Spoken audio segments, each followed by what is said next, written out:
Today we will be going over how to join a Zoom meeting. We've got a couple options, but we'll go through the first one via email invitation. Once you receive an email invitation for a Zoom meeting, you can quickly view the join link from the invitation, and you can click this invitation and you'll be prompted to either download or launch Zoom. If you see this message waiting for a host to start this meeting, that means the host has not started the meeting on their side yet, and you can go through while you're waiting and test your computer audio and select your input levels and select your video and go through and select your virtual backgrounds. Your second option is to directly join Zoom meetings from the Zoom application. You can view all your upcoming meetings under the Meetings tab and quickly select Join. Once you have entered the meeting, you will see a screen that looks like this, and you'll be able to control a couple of things with your audio and video in the lower left-hand corner. For iPads and phones, the actual tools are the same, but the location might be different, or how to access them with a right or left swipe might be slightly different. I'll try to put out a couple videos on those as well so that you can operate it smoothly with an iPad or an iPhone. So to begin, in the lower left-hand corner, if you're on a PC, you'll see two icons. One is a microphone icon, and one is an icon for a video recorder. When there's a red strike through, as seen here, the video is turned off. And the same thing is true for the microphone. If you click directly on the icon itself, it will place a red strike through. When there's a red strike through either of these icons, they are turned off. To turn your video on, you simply click again on the video icon itself. Once the red strike through is removed, your video will be working, as is the same with your audio. To change your audio settings, there's a small upward arrow to the right of each icon. When we click on that audio settings, you can then test your speaker and microphone here, and it will automatically play a sound and a replay of your voice. Or you can go to the very bottom, audio settings, and here you can change your microphone, and you can also change which speaker you want the sound to come out of. And you can adjust your volumes here as well for both your speaker and your microphone.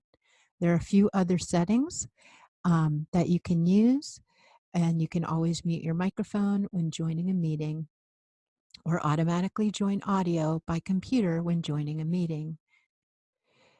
For the video icon, there'll be an upward arrow as well to the right-hand side of it. Simply click there, and you can go to video settings. Once you're on video settings, you can, here you would see your video. I've turned my camera off, but you can always check your video here or change the camera from the PC camera to an external camera if you have like an HP 920 or something hooked up externally as a camera for your personal computer. So here you can change which video you'd like it to use, and then you can also even touch up your appearance or enable HD or turn off your video when joining a meeting. If you go to your profile in Zoom, you can replace it with a photograph, and then you can use that photograph as well instead of using your own video, or you can put a picture so that when you click and turn off your camera, the picture will show up.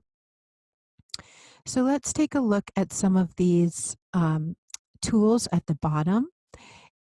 If the host has allowed sharing, you can share your screen with the rest of the audience.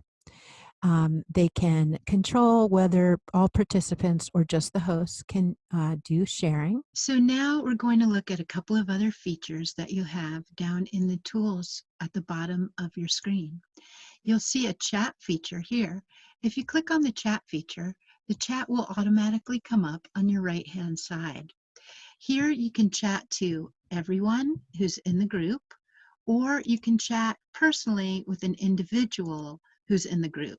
By simply clicking this down arrow, other names of everyone who's participating in the meeting will come up. You can choose one of those names and send them a direct message here, or you can keep this arrow on everyone and send a message here. Here you'll see everyone's messages scrolling up throughout the meeting of everyone who's speaking to each other under the Everyone tab and not individually. If you receive an individual message, you'll get a small alert. You can also upload files here if you need to for other people. It just depends on if the host has allowed the file sharing or not. To get rid of this window that automatically comes up by default on the right-hand side, you can click this down arrow and click close, and then it can disappear. So let's look at some other features here at the bottom, or actually at the top. Here you'll see enter full screen, so you can click to make the picture full screen to your desktop. There will also be an option here in the upper right-hand side, and it will say Gallery View or Speaker View. If you choose Gallery View, you'll be able to see all of the participants here and all of their videos. They'll be lined up in a grid formation.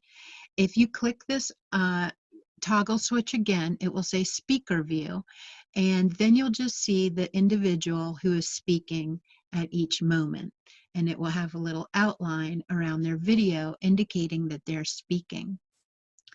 To end or leave the meeting at the end, this will say Leave Meeting.